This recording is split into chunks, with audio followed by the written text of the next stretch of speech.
नमस्कार मित्रों, महाभारत का युद्ध समाप्त हो चुका था। भगवान श्री कृष्ण द्वारिका वापस लौटे और अपने महल में विश्राम कर रहे थे। तभी उनके पास बलराम जी आए और बोले, कन्हैया, मेरे मन में एक प्रश्न बार बार आ रहा है। तब भगवान कृष्ण ने कहा, बताइए दाऊ भैया, आप क्या पूछना चाहते हैं।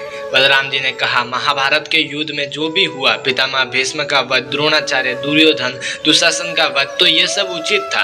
परंतु कन्हैया, महादानी कर्ण का ऐसा अंत क्यों? वह एक श्रेष्ठ मित्र, महापराक्रमी और महादानी था।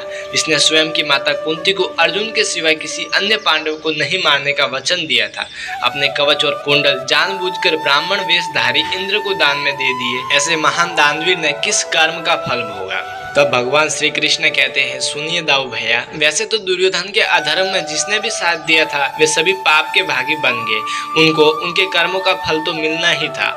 कर्ण दानवीर होते हुए भी उसको दान से अर्जित पुण्य अंतिम समय पर साथ नहीं दे सके। इसका कारण यह है कि जब महाभारत युद्ध में 7 महारथियों के सामने अकेले युद्ध करता हुआ महावीर अभिमन्यु युद्ध भूमि में धराशायी हो गया था, जब वह पूरी तरह से घायल मृत्यु के द्वार पर खड़ा था, तब उसने युद्ध भूमि में अपने समीप खड़े अंगराज कर्ण से अपनी प्यास बुझाने के लिए याचना की। अभिमन्यु ने याचना इस विश्वास से की थी कि भले ही वह शत्रु पक्ष का है, लेकिन महादानी होने के कारण वह उसकी प्यास को शांत करने के लिए जल अवश्य देगा। लेकिन दाऊ भैया, कर्ण के पास जल होने के बावजूद भी उसने जल इसलिए नहीं दिया कि उसका प्रिय मित्र दुर्योधन नाराज हो जाएगा, और कर्ण ने वह जल अभिमन्यु के सामने रणभूमि में बहा दिया।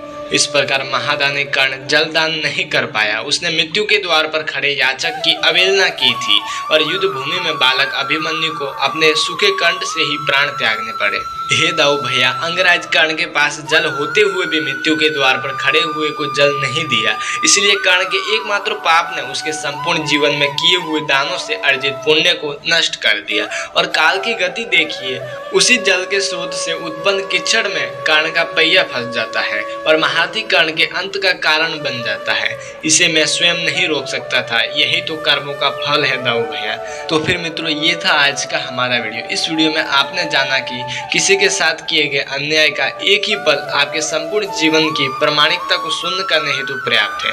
इस कहानी से हमें यही सीखने को मिलता है कि सभी को अपने किए कर्मों का फल यही इसी जीवन में तथा इसी पृथ्वी पर अवश्य भोगना पड़ता है। यह हम सभी जानते हैं कि यदि हमें कर्मों के फल का डर ना होता तो आज गंगा के किनारे इतनी दूर इतनी भीड़ नहीं लगी होती।